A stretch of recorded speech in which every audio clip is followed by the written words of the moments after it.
All right, friends, here we are. Got a bit of a hiatus there from Fox and Board Tavern Chat. It's been a few weeks. It's been a very busy few weeks. So I lapsed last week in favor of getting stuff for the convention done and getting some last minute prep for the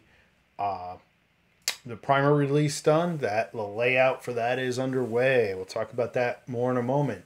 So, hello, how are you, Bear? Fox and Board Tavern Chat, patreon.com, Fox and Board Games, foxandboardgames.com, all social media at Fox and Board Games, including YouTube. On all of these, some shorter con wrap-ups from the site went up over the weekend, and we expect another one up today, maybe tomorrow, the final one. So you could go and see that content, plus some other content that's going to be appearing, especially on the YouTube channel, which are going to be playthroughs of the various games that we're going to talk about tonight. But the topic of tonight is Dexlite Gaming Convention. Pull up a link here.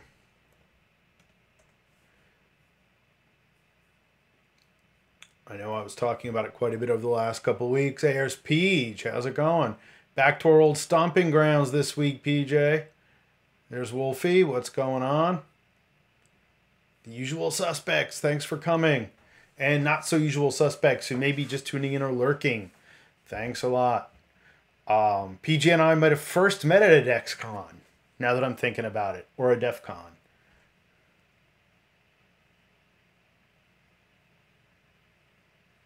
Oh, I didn't know Sean was there. Then again, I didn't leave my table. Yeah, we met at DexCon. That's what I thought. I basically didn't leave my table. So if Sean was there, I wouldn't have seen him. I didn't notice a guy with an eye patch, but then again, I didn't get out much. I don't know if he still has the eye patch. If we got that taken care of. It's not an affectation. It's a medical issue, just to clear that up. So I don't know if he was there. I didn't see him, and I wasn't honestly out necessarily looking for a lot of people. Not for any reason. Other than we were extremely busy. So, Twitch TV is Fox and Board Games.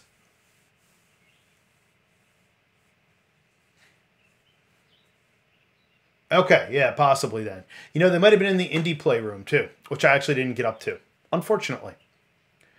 And Fox and Board Games might be expanding outside of Twitch. The tavern chats, this is great attendance. I've had some real mixed attendance the past few months for no reason. I haven't been consistent with it. And it was, after some research, there might be some motivation to possibly do the chats as a simulcast to YouTube, Instagram, and Facebook chat, and then come on here for some accessory stuff. I'm still not sure how that's going to go yet. I've been talking to people about it and what they've been experiencing. And I'm thinking about doing an entire kind of program of talks and whatnot that actually comes off of Twitch and goes to the other networks simultaneously. Some will be free. Most will be free for Patreon subscribers. Some will be paid once things get rolling. We'll talk all about that in the future. I don't know how futuristic that is. And by the way, of course, we have Patreon. Fox and Board Games is going to be getting a facelift. It is becoming Fox and Board Chronicles, I believe I call it. I'll take a look. I haven't been on Patreon in about a week and a half either, which is unusual because I normally send things to people. Which reminds me, I believe I have to go check out and see what's going on there. Put up some June content now that the con's over. Fox and Board Chronicles. And it's going to be kind of a magazine subscription format monthly RPG content. Yeah, I don't know Megan. So I would recognize Sean, I think, if I had seen him. But again, that's not anyone's fault, even if he was there, because I didn't get out much. Even though I was at a convention, I didn't get out much. We're gonna chat all about that excitement. There was definitely some excitement. But yeah, it was kind of weird being back, seeing the old stomping grounds. Harry from Dragon's Horde was there. I almost fell over. I didn't think the guy would still be alive. I was like, Dragon's Horde. Wait a minute. Is that Harry? And sure enough, it was. I remember a long chat about Hole with him many years ago. It was a rather entertaining discussion. So, yeah, it was kind of surprising. Ran into Lisanne and Alan, who are longtime friends, who I first met. I believe I met them at either DEF CON or maybe at that ShoreCon that was going on in South Jersey for a while. But it was cool seeing them and chatting with them. A lot of reconnection going on, which was cool. Let's see. So yeah, it was a pretty eventful weekend. It's kind of hard to articulate exactly how much went on in the time that we have tonight. So I guess I'll drop the like and subscribe for the moment. So that's a little bit of the first Tales of the Hard Land game that was run against the Living Dead. And it is a very action-y, dungeon-y, crypt escape scenario. So crypt escape scenarios is being overrun by the undead. So that was quite entertaining. The first time I ran it was at MepaCon. It was with a much smaller group. It was very unrefined. It was the scenario in which I learned a lot about the mechanics of the combat of the game, and that actually motivated me to fix a lot of the combat of the game. And I'll just throw a work share up here real quick to show you Dexlite. And for those of you who might tune in now or later, like, subscribe, work share. I'm out of practice with this. I'm like, where'd that window go? So, Google, yes. So Dex, like I mentioned, was in Morristown, New Jersey, which, man, Morristown has changed since the last time it was there, like 15 or more years ago. It's trendy. They got all these great restaurants and great pub right across from the hotel, which I only made it to once because we were so tired at the end of every night. We were like, we're going to party after this is done. No, it is not 1994 anymore. We were not partying. We were dragging ourselves. We drove back and forth. We didn't stay at the hotel. It just wasn't worth it. I live an hour away. So, and parking was free for the con, which was thrilling. Not like the old DexCon days where it was like, oh, midnight? Oh, we'll just power through and go till 7 a.m. and play a board game in character as a vampire. So, unfortunately, that was not in the cards for me. I was not powerhousing through it this time. So it was a good con. So let's give you an overview of the con first before I launch into the specifics. It was, for a DexCon, a relatively low attendance. I think it was around 500. I would estimate about that. We know that in their peak they were topping, between that, Dreamation, Metatopia, they were getting thousands of people. It was all masked, and they required vaccine cards. And as everybody should know by now, I am very much about safety. I'm very much about protection. But even I was like, okay, guys. Yep, local diner because yep, exactly. Yep. Then power through it till you change back to vampire the following night. That was the way we did it. That was the way some of the people at my games were doing it. But it was kind of fun. I'll get to that. But Saturday night, it was kind of funny. I had people like, can we close up a little early? I'm tired. And it wasn't the 60-year-old guy at the table. It was the 20-something-year-old at the table. I was like, you kids today. In my day, we would have just drank through it and been up tomorrow morning and ready to start a Space Hulk game or something, or play D&D or whatever it is. But it was fun. It was amusing. But yeah, so it was pretty good. We got there Friday. We weren't sure if Adam was going to get in because of a debacle with said vaccination cards, meaning that his was packed while he's getting ready to move house 4 hours away. So for those of you who haven't kept abreast, Adam, who invented the Journeys deck and designed the Journeys deck, came along with me. And Coke was oh boy, there's a story about Coke from this adventure. In every 7-Eleven. Jolt Cola. I got a guy at a table talking about his case of Mexican Coke. We were like, okay. He meant Coca-Cola.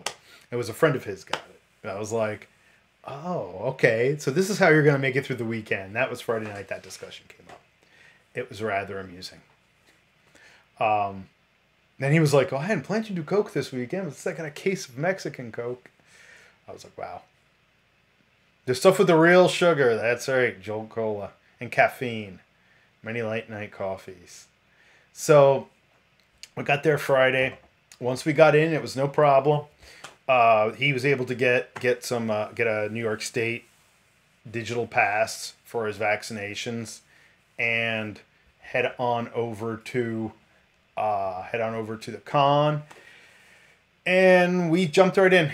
Within an hour, our game started. We were done by midnight. We kept going, and we drove home. Got lost in this bizarre Eldritch Har parking lot, which was really weird. We just went, I guess because we were so overtired, we went the wrong way and ended up getting totally lost in the hotel parking lot. So we ended up getting home later than we planned, up the next day. The next day, the games didn't start till 2. We went till 11, and it was funny. And like I said, that night, Adam's game ended at 10 o'clock. And then I had 4 players at the table for tails. And they were really great players, but finally the one guy says, I'm really tired. Is there any way that we're going to wrap up early? And everybody kind of echoed it at the table. I was like, look, we can wrap up this narratively anytime you want. Like, I've got the whole story here. But I let them get to a certain point where their actions had been really meaningful. And we'll talk about that, because that was my big takeaway from this con. And then we wrapped it up. Then we came back Sunday. I ran, as has become tradition, Call of Cthulhu Sunday to a sold-out waiting list game. Apparently, it was the only pen and paper Cthulhu game at the con, and I don't get it. Oh yeah. Oh yeah. So the DexCon that I'm thinking of, where PJ and I met, we might have met briefly before that, but the con that was memorable, DexCon 3. By the way, I terrorized several young players by telling them the first DexCon I went to. Yeah, we probably didn't sleep for 3 or 4 days. And I remember I was actually on the drive home, I was having sleep deprivation hallucinations. The unsafe things we used to do in our youth. So we did not repeat that this time. Sunday ran Call of Cthulhu. There was another Journeys deck game. So simultaneously, Adam was running Journeys deck sessions. I was running RPG sessions, mostly Tales of the Hard Land, naturally. And then we kept going, kept pushing through, and drove home Sunday. And then we were pretty much all asleep by 9 o'clock. even though we didn't stay up all night and didn't party. We were on the whole weekend we're like, that's it, Sunday night, we're partying, that's it, we're opening the bottles and we're going nuts. No. Didn't happen. Monday there was a little bit of that because Adam stayed through till Tuesday afternoon. Monday we hit it a little hard, but not certainly by no standards of our irresponsible past. Even our irresponsible past of 10 years ago. So it was overall an extremely good weekend. The con had a great energy. Everybody, yep. I know that feeling. So we had a great energy. All of our games had attendees. Most were full. And that was by far the greatest thing I could see. And we all had a wide, diverse range of players in terms of interests, experience level, ethnicity, gender orientation, background. It was a really interesting, you forget how multicultural Jersey really is until you're back up there in North Jersey running a game. And it's a very different experience than even my most recent con experience, except for perhaps maybe for PAX Unplugged. And PAX Unplugged was, it's in the middle of Philadelphia, and it's basically an international convention at this point. So you expect a wider variety of people there. So it was rather fun. I had fun with all the games. There was no game I didn't walk away from thinking it was successful. I started out with the game Doom and Steel that I meant, or Against the Living Dead, and as I said, this was the game that last time I ran it, when I ran a game that was so combat focused, I realized I had to make some adjustments still in the combat system and in the way that magic and gifts are used. And I ran through that, and it ran so much more smoothly. 6 people finished it in just about 4 hours. Unlike last time where 3 people, it was only a 2 hour slot that day, if I remember correctly. But 3 people kind of only got through like 2 rooms in 2 hours. So it was definitely a good experience. The players, even though it's role playing light, it's a much more action oriented scenario. They got into the spirit of the game, the sword and sorcery spirit of the game. The lady playing the barbarian just was having a blast with the Conan forsake all the holiness of this crypt, this evil crypt, and destroying everything and causing problems. It was hilarious.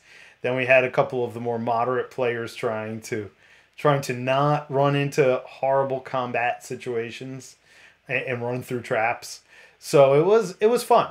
It was fun. It was very actiony, very kind of what's going to happen next. Very action movie like, which is what I was going for. Then I ran Blood Out of Bondage, which is venerable at this point. It's 5 years old. Had a really great group. That was the Mexican Coke incident. And not to mention the one player who was playing just had a really raw sense of humor. And I don't think some of the other players were totally prepared for it. Adam, who was also there, was totally prepared for it. In fact, indulgent of it. So he kind of deflected a little bit to keep several of the other players from getting a little freaked out right off the bat. But it was amusing, and everybody ended up having fun. That ran straight up till midnight, and at least one of the players could have kept going. Like they were, it was Friday night at the con. They were ready to keep going, and I had to kind of call it at midnight. I had a conclusion point in mind. They get to the conclusion point, and again, I streamlined this scenario after the last several play tests in person. I realized there were a couple plot things that needed to be changed, and I changed them for the benefit of everybody, all the characters having more of a role, and for it moving more quickly. And that smoothed right out. Adam's games Friday were a little thin, if I remember correctly, but that was okay. It was a great way to jump in. It was a great way to jump in with the Journeys deck. And I'll talk about if Adam is on, and I'm going to drop him a line.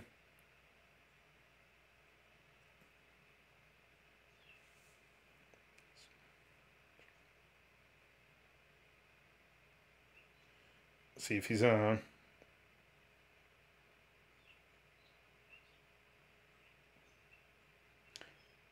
I could have actually had him Skype in, but I didn't, or Zoom in and bring him as a guest.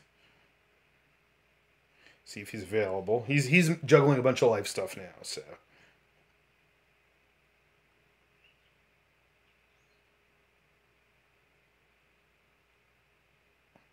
See if he makes it on. So the Journeys deck portion, I'll go back through and go over that a little bit more thoroughly in a little bit, or if he comes on, he can explain it. His findings, we found out a lot about it, but we wrapped up that night, got lost in the parking garage, came home and ate cold lasagna at 2 a.m. and and as one does at this age at cons, and then we ended up going back around 2 the next morning. And to the next morning, it felt like it, to the next afternoon, and ended up jumping right into games. And at that point, I ran Curse of Sucaria, which is the scenario that I ended up debuting in a short form at TotalCon. It was it's a little bit more role playing intensive. Blood Out of Bondage, as I've discussed, is kind of your heavy role play. Well, actually, not anymore. So I mean, the next 3 are pretty heavy role play. Curse of Sucaria is a little bit more adventure, a little bit more role play. It requires some interaction and thinking and problem solving versus, I'll say, pure step into character role play. But I had the good group for Curse of Sucaria too. That was definitely by far the most gamey group, I would say, in terms of them taking a tactical, but the scenario is kind of meant to be a very kind of tactical approach. But they were also role playing. They also stayed in character, got into the spirit of the world. They were interested in the kind of the vibe of the world. And again, I've modified that a very little bit, and I've run it online twice since I ran it in person, and another time in full form. at Total Con, and people seem very satisfied with it. That's the one scenario I still look at, and I'll probably end up in the core book. I still look at, and I'm kind of like, yeah, I don't even know if I really like this scenario, but everyone else seems to like it, so I guess I'll shut up and keep running it and publish it, right? That's kind of the rule. So we have that, and then I moved on to the brand new scenario, Doom and Steel, which is the most role play intensive social interaction. It could almost be a LARP. It would probably actually make a good LARP. That was Sunday night. That will be published probably by Monday with the primer rules for Tales of the Hallowed Land, which I'm laying out. Taking a break from doing that to do this. I'm doing the final layout and all the spell checking and proofreading, and that should be done by the end of the weekend, if not sooner. And it'll be up on DriveThruRPG. So it'll be free download of the rules and the scenario and PCs and some additional content to go with it. And that was interesting because I actually got 3 avid LARPers who sat down at it, and another fellow who's a very good experienced role player, and they went to town on it. So, hey, there he is. What's going on? Thanks, Justin. Glad to see you. Hope things are going well. I know we talked a little bit earlier, so reiterations to that. Hopefully, maybe we'll see you soon and in the flesh, in human form, for the old green, the old bloody green. But yeah, thanks. Yeah, it was good. Yeah, this is the Monday morning wrap up on Wednesday because today was a holiday.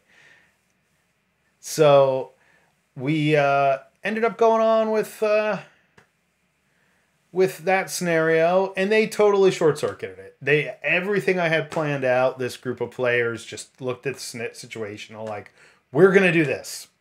And I kind of just sat there and went, okay, that was not anything I had planned, but what are you going to do, right? You're not going to tell you, no, you can't do it because in my written module, it says that this is supposed to happen now.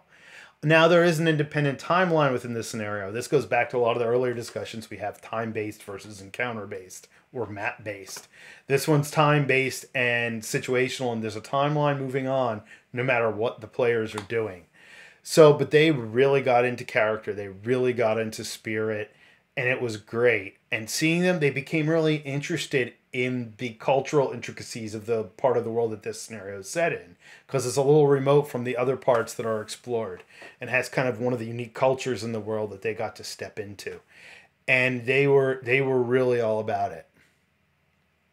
Oh, Monday fun day. Thanks. Yeah. Yeah, we'll see how it goes. I'm hoping it'll be sooner than Monday. You know, here's the reality though. I was in my mind like, oh, once I get the art, and Jeff got me the art over the weekend, and I, of course, didn't have time to really look at it till today. I was like, oh, I get the art. I'll drop the art in. It'll take me a couple hours. It's going to take me way more than a couple hours to get everything together. I just have to resign myself to the fact that if I'm going to do it well, I have to really sit down for probably another few days. So I'm hoping sometime late Saturday, I'll probably get it all laid out and proofread once, give it another few proofreadings, and then send it off. That would be my ultimate goal for free downloads. So if you've been interested in playing Tales of the Hallowed Land in a very condensed short form, primer form, it will be available. Interesting about that. So let me talk before I go on to the Journeys deck portion and what we learned from that, because Adam ran that. I'll talk a little bit about what I really learned at the con. So, you know, it reiterated everything that I've said every time I've gone to a convention in the past year, which has been now 4 times in the past year. More than I had gone in a block in the previous 20 years, let's say. I really felt like the contact you have with people one-on-one at these events, 1 hour of that is worth 30 hours sitting online and chatting with people and trying to convince them how great your idea is and that they should go to your website. You know, there was this real excitement about what I was doing. even from some of the kind of more curmudgeonly old schoolers that had signed up for the games. They were definitely interested, and several of them were like, yeah, if the game were available, I'd probably just buy it now, and that's a great thing to hear. I mean, that's a fantastic thing to hear. And by the way, if you want to see more images from the event, definitely go check out our social media. I'm just showing you some really like short form clips here as we go through this. But yeah, so there was that. There was a definite sentiment, especially among some of the more experienced players, that they had been looking for something besides D&D, but also something that was very quick, easy to access, and kind of open. And they were definitely interested in this game for that reason. It reinforced the fact that the changes that I made throughout the last few months in response to feedback were all useful. They were all helpful. Everything just this playtest ran really smoothly. So I talked to Lisanne, who has done professional playtesting. Friends of hers have done professional playtesting. They're talking about a Metatopia in person in November, where that is an intense professional playtest experience. And the comment's been made by several people, well, you should take it to one of those venues or have these people play it and really rip it apart. And I think I still will. The fact is, though, it's kind of almost at the point of working where I want it. Now, there's a lot to be done. When I get to doing the final book, there is a lot of clarification in the books. There's a lot of clarification in the books. For the book, there'll be a lot of clarification, like in the wording, in the presentation of content, how things like the gifts are used, unifying the wording throughout the book on certain powers and certain formattings within the text, within the structure of the game. But as far as the core game, I think it's running. Now, I even got one suggestion this past time at one of the tail sessions of like, well, yeah, okay, that's cool, but if this happens, then how does that work? Now, I'd already thought about it, but that was a good reinforcement because I'm going to have to codify this particular situation and say this works in this instance like this. It was a very wargamey question, but that's okay because, you need those kinds of responses and feedback too. So that was good. The other thing that I really took away from this game is scenario flexibility. This con is scenario flexibility. Because in several different scenarios, people did things that no one else in any of the other playtests had done. They didn't just follow a script. They did things that were unexpected. They did things that were unplanned. They even did things that I had specifically written into a scenario and said, the player shouldn't do this. Well, they did. So what do, right? You let them have fun. That's what I realized. Just let them have fun. At one point during the Saturday night game, there was a point where I kind of just said, okay, I need to metagame for a second with you guys. If this scenario takes the course that's written, something happens, and it takes a very different turn than what you are all planning in terms of what your characters are going to do and how you're going to handle it. And they said, well, will it invalidate what we've already planned and done? And I said, if I played it, I said it depends, but in my mind I'm like, technically yes. So why would I do that? They were having a blast coming up with this really crazy scheme to short circuit the scenario. They were so engaged and they were so into what their characters could do and how they were going to do it. Why would I ever say, but in here I wrote that it's going to happen this way? So I just fused the two options.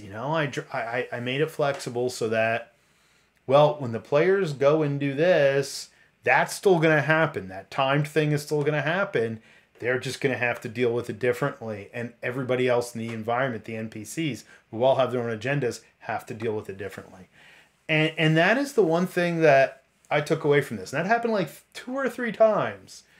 I had never imagined that in Against the Living Dead, somebody would just decide to start nailing the crypts shut or pythoning the crypts shut. Could they really have tightened the crypt shut like that? If I were going to nitpick and say, well, actually, if you use iron in this way on this sarcophagus, it's going to crack. They were so excited about this idea of trapping this big bad monster in this crypt, and they made the rules to do it. And I made it clear, like, you have to make the rules to do it, and they did it. Why would I subvert them from having fun?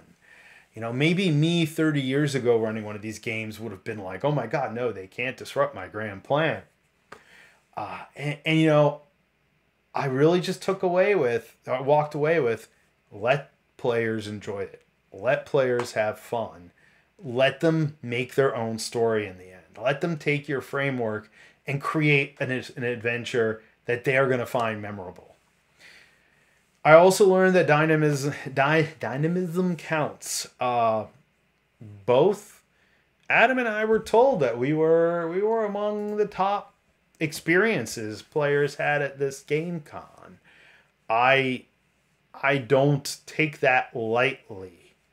I remember going to cons and sitting in plenty of scenarios, even ones that I finished, plenty of adventures that I finished, that I was honestly really bored with by the end of it. And I walked around the tables on my off time taking a look at some of the other games, and I saw some players that looked really bored and exhausted. Some were having a blast. But this was the one con where I really kind of evaluated and was like, wow, some of these tables really aren't excited about this game.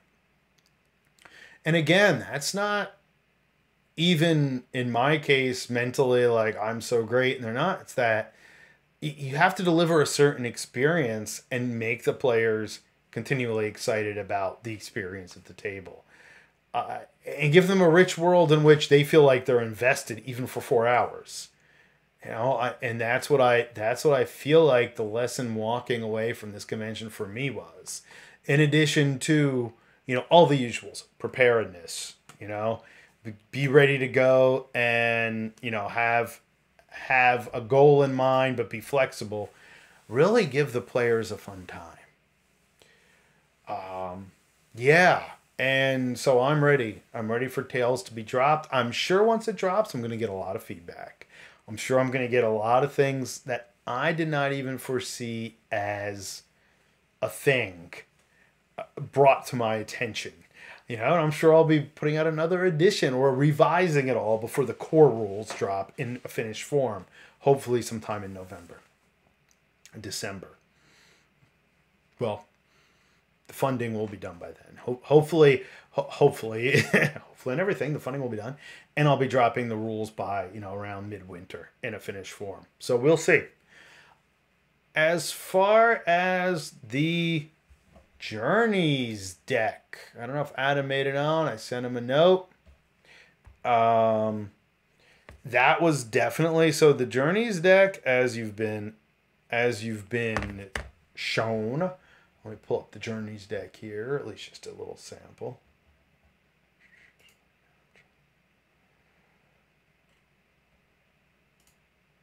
This was a total experiment. We had absolutely no idea what we were going to think of it.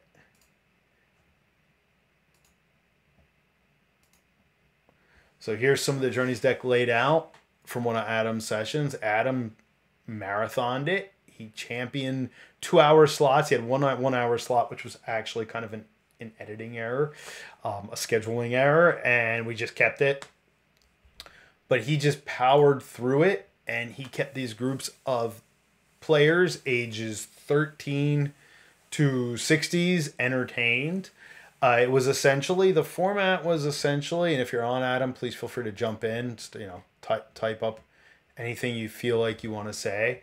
But he went in with a basic outline for a D&D story in mind, very simple. You're lost in the woods. And he used the deck to create the encounters for that scenario.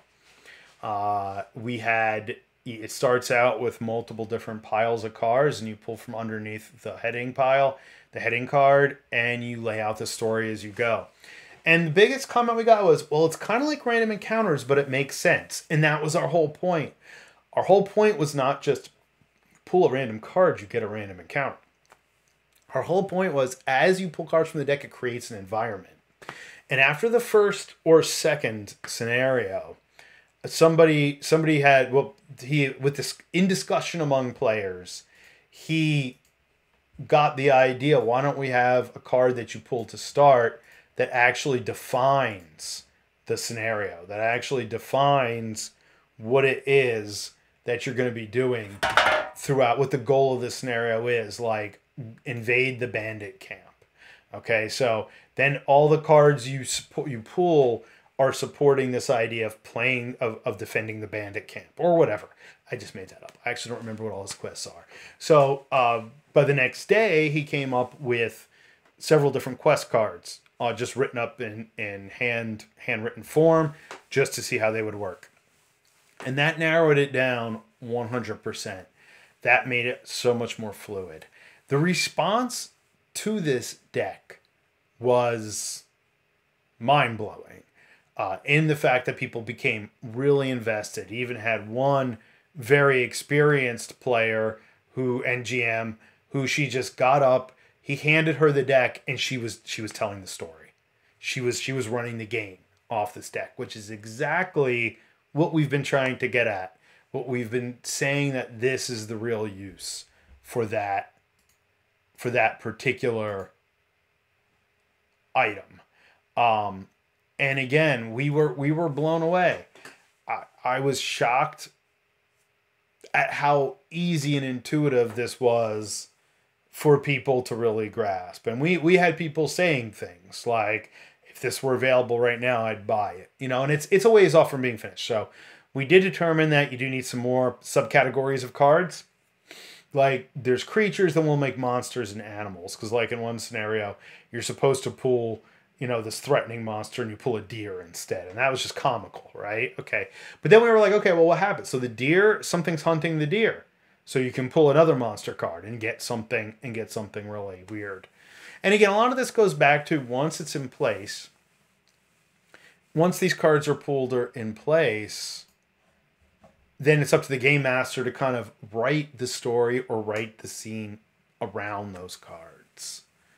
And it was wildly successful beyond, even in this very unfinished form. And of course, with the formatting, we've come up with more formatting specificities per each card. But I mean, we're kind of ready to go with it. He's, you know, let me pull down another picture. There was absolutely no shortage of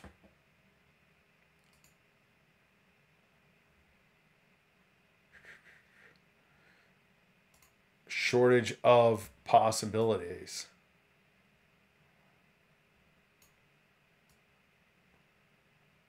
Just for the sake of archiviality. I said a word. Just for an archival sake.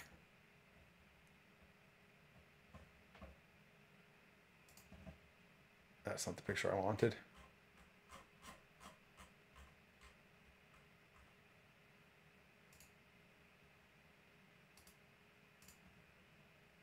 Jot this down.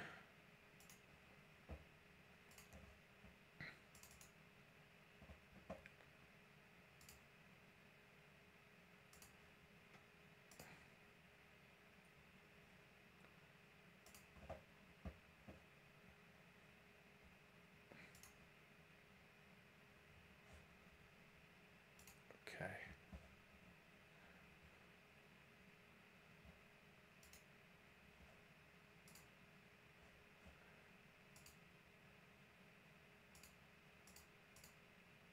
So this is the raw form of the deck. This is Adam's collected notes. And he has approximately 5 decks worth of this right now. And it's this massive amount of content that we have to work with and that we can continue elaborating on.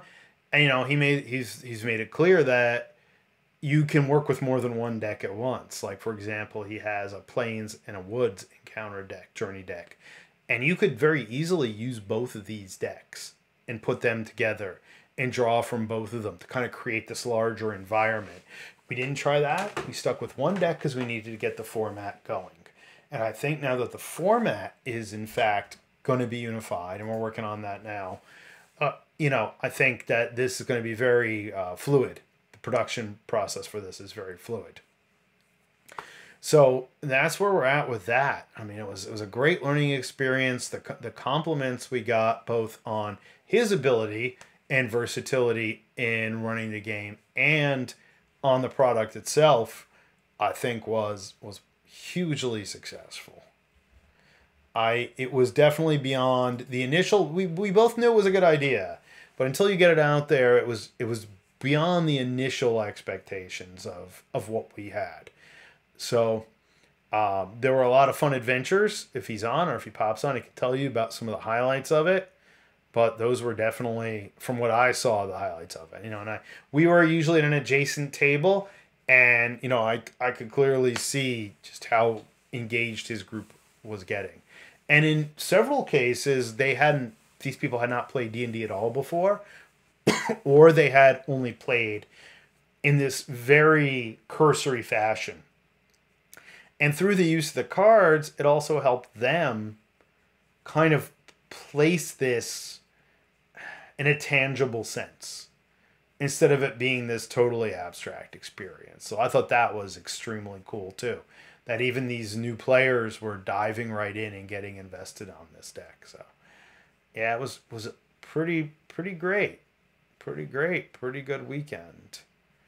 And as far as where we're going next, as far as events that we're going next, there's a few on my radar.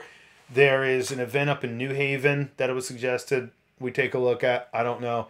And I also don't know if it'll be just me or me and Adam. It'll all depend on life and scheduling. There is another Mepicon in October, which, depending on something else occurring that weekend, I may or may not get there. I'd like to get there. Because it's a very close-knit con. I've made a couple friends from it, and people are definitely interested in what I'm doing and how it's progressing. And it'd be interesting to take this back like 6 months later and say, okay, well, here's the game you played 6 months ago if you want to try it again. So it's kind of mind-blowing. It was kind of a mind-blowing weekend. All the cons I've been to have been significant. But this was significant because it was this kind of full circle. It was this kind of completion of this series of trial events to walk away feeling like I had really taken all that input and put something together on my own and got it up to a point that I felt like every session ran really smoothly and every session was full. And before the end of the convention, there was kind of a buzz about what we were doing, which was really nice. And then to have this entirely new product come along with me and it come out and it also kind of create this splash. In fact, I was asked if we were going to open a brick and mortar game establishment. And I said, no. I said, that's not in the cards. I said, not anytime soon. That's a whole different ball game. But it was kind of a nice compliment. Are you guys going to do an event space? Or event space isn't out of the question. At least physical events are not out of the question. So that's our kind of really short form summary of Dexlite. It was a return to form. I know the owners have still been, the operators, Double Exposure, have still been skittish post-COVID for I imagine both health and financial reasons to jump back into cons, but I hope this proved that it's viable. I hope this proved that it is in fact something that people are still interested in and will come out for. And I hope they keep it going. I hope it's a thing. But it was interesting. It's also interesting every time I go to one of these things seeing the same scenarios and same characters played out by different personalities and how they change and how, like, oh, my idea of the character is this. But in fact, it actually ends up taking on this totally different form in someone else's hands. I've come to find that really enjoyable. So when y'all coming out to a con? That's my question. Who's coming out next? As I said, one of the highlights for me was kind of running into some old familiar faces. That was an interesting experience. Blake's not going to any cons. He's going to go to his. I'll stop there. Otherwise, it'll become inappropriate for all audiences. So, yeah, neither had I, Wolfie. I mean, again, I wasn't. If I remember me saying, I went back to PAX Unplugged, prep to run games and demo this, and that was my litmus test to see if I could do this, to see if I could go to, like, now one of the biggest cons on the East Coast, and get back in there and do this in person and be back and run these games like this. You know, PJ and Blake can testify. There was a time we were doing this every weekend, or almost seemed like almost every weekend for years, or at least once a month in some cases, you know, or if not, we were at a game store, or we were gaming with people we met at these things. And I wasn't really sure where I was at. And at PAX, I went back to it and I was like, you know what? I really enjoyed that. I really have missed doing this. So that's when I kind of made the leap to make this whole thing a solid reality versus just a project that I would finish up in a year's time or whatever, maybe put it out for free and then all the time. Maybe put it out for free for a little bit, you know, or charge something on Drive-Thru RPG, but never really push it as a return to a lifestyle and a business prospect. You know, and this weekend really kind of proved that it could be a viable business prospect. Long term. I mean, again, no one gets wealthy writing games and publishing game stuff in like 6 weeks, you know, unless you're already famous, but or even 5 years, unless you're already famous. But getting a body of material together to publish through Fox and Boar is definitely on the list. And again, I've got a few other friends, subscribers here, people who have been supporting this, who have said, I'd really like to get something together and publish it. And, you know, again, my response has been, have at it. Send it on over.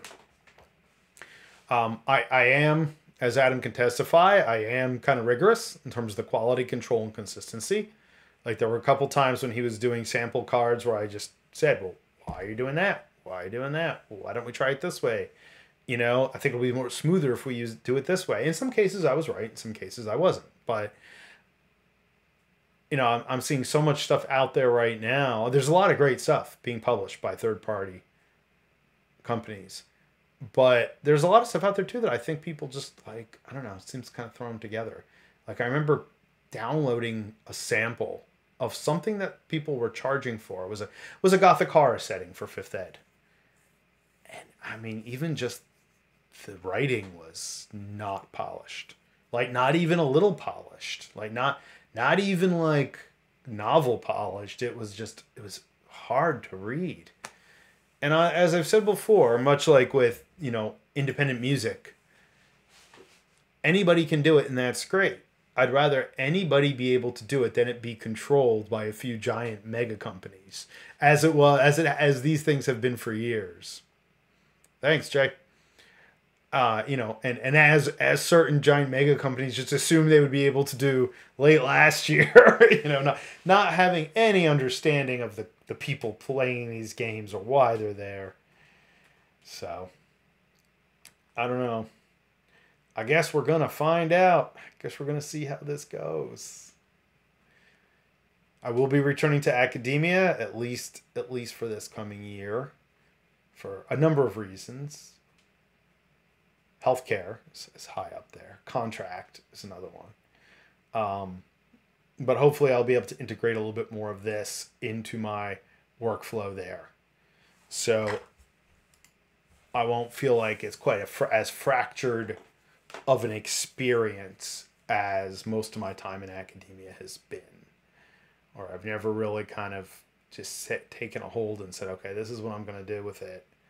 So we'll see. We'll see how that goes. Currently in discussion with the administration. Hopefully they will make the right choice. But in any case, this stuff's going to keep coming. This stuff is not vanishing anytime soon. And I don't think gaming is either. You know, there was that thought that there was going to be this bubble where D&D was pop, and then it was just going to burst, and it was going to go back to the extreme underground. And I don't think it's going to go back to the extreme underground. I think it's going to become less mainstream, or maybe less popular than what it might be or might have been in the past year and a half. But I think it's got enough of a foundation and enough of an acceptance. And again, when I say that for the last several conventions, one of the joys for me was this wide range of players, different types of players that people who probably even 6 years ago would never have heard of RPGs and come and sat down at a table with complete strangers to play them. So I think that was kind of cool. But yeah, if you've been, I know a lot of my friends who did this for years have kind of gotten out of it. And for whatever reason, a lot of them are life reasons. But if you feel encouraged, I definitely recommend. It's kind of fun going back out and just sitting and gaming with people. And the best part is it's 4 hours. It's if there are people you connect with, like there are one or two people I met at this con that I'm sure I'm going to keep in touch with who really want to either run this for their own groups or have me run something. My Call of Cthulhu game, I didn't talk about it. So I ran Cold Plague. It was the only Call of Cthulhu game there. And I got some really great compliments out of that. Several people were very experienced Call of Cthulhu players. And one guy said, well, I've played hundreds of games at conventions. So far, the 2 games I played from you are in my top, your game selection's in my top 3 of games I've played. And that's a really nice compliment because he's my age and he's been doing this as long as I have. He said just in terms of fun, in terms of a game master who makes it clear to understand what's going on, who actually plays off the players. And that was a really nice compliment. Another person who had been wanting to play Call of Cthulhu and been in several Call of Cthulhu games over the past several years. And he said, yours is the first Call of Cthulhu game I actually had fun in. And that was a really great compliment. Because, especially at a con, I keep it lighter. I'm not out to drive everybody insane and murder the whole party. The whole goal is to solve a mystery. I mean, the mystery is dangerous. The mystery itself can kill you or drive you insane. But the whole joy of it for me is watching people jump into these characters, especially these period turn of the century characters, and work through the various settings and scenarios. But yeah, it was successful. I think it was kind of the final nail. Though usually nail in the coffin is a negative or a stressful comment. I felt, how should I put it? It was the final gavel, the final judge's gavel coming down to really move ahead, full speed. Because I think if either of, I would have kept doing it, but both of the ideas were received so strongly by such a wide range of people. I believe that it is time to push full steam ahead. So what do we expect from us in the future? Yep, pretty much. That's good description, Blake. Final nail in the coffin of doubt. Excellent. Superb. That's what I was trying to articulate. The viability. Final nail in the coffin of the question of viability. Because, that's always the question. Is anyone really going to like this stuff? Even if you think they do, or you think they're going to, are people really going to get into this? But yeah, the response was pretty overwhelming. Now again, this is still small scale. I haven't gone to Dragon Con. I haven't gone to Origins. I haven't gone to Gen Con. I don't know if I will anytime soon. I should. If it really starts to take off, I definitely will. But those are very expensive outings. So we'll see. Maybe next summer I'll look at one of the big cons and try to go. And I know I have to start planning now if I'm going to do that. But yeah, it's a thing. So let's see where we at. Almost the time.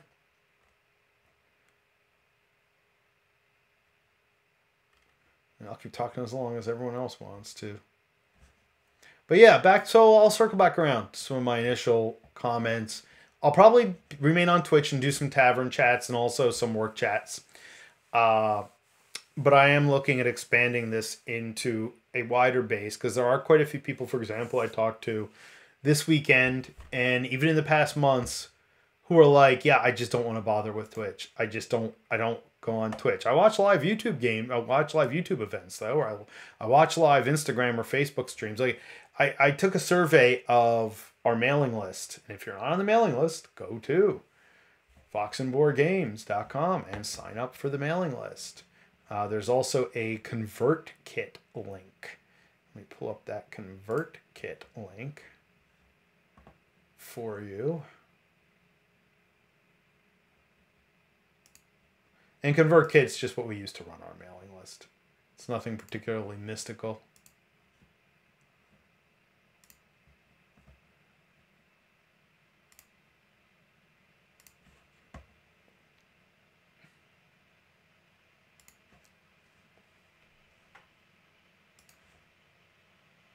But anyway, I took a look at the mailing list.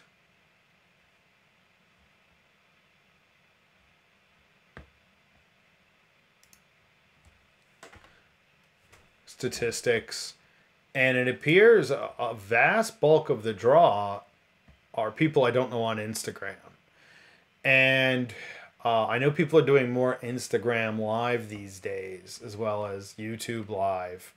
So I'm thinking about expanding out into that. So, you know, I don't know exactly what form or scheduling that's going to take on. But anyway.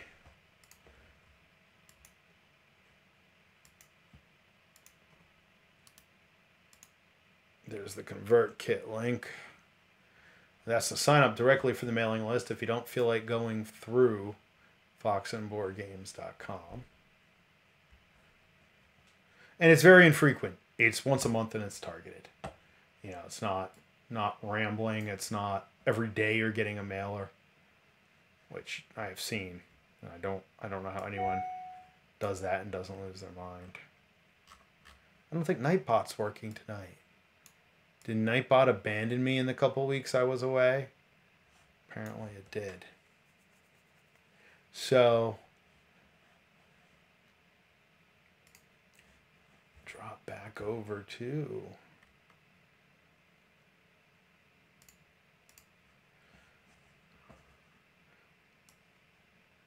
our usual sign off.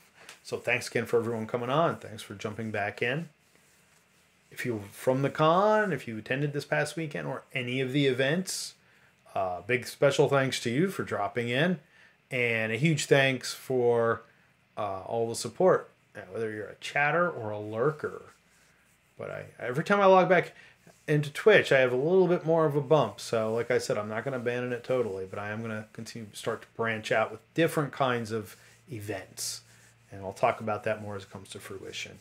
Patreon's getting a bit of a facelift and improvement, and I'll be showing everybody that in the coming weeks. So keep an eye on the social media at Fox and Board Games. YouTube has some kind of exclusive content up now, and what will be going up in the next couple weeks. So go over to YouTube, including playthroughs of Tales of the Hallowed Land and some examples of the Journeys deck. Adam narrating the Journeys deck as we get it to a point that it's a little closer to a finished form. We'll be giving some talks on how to manage the deck. Patreon.com, Fox and Board Games, and foxandboardgames.com. Thanks a lot, everybody. Thanks for coming by, thanks for chatting, and thanks for hanging out. And I'll see you in the future.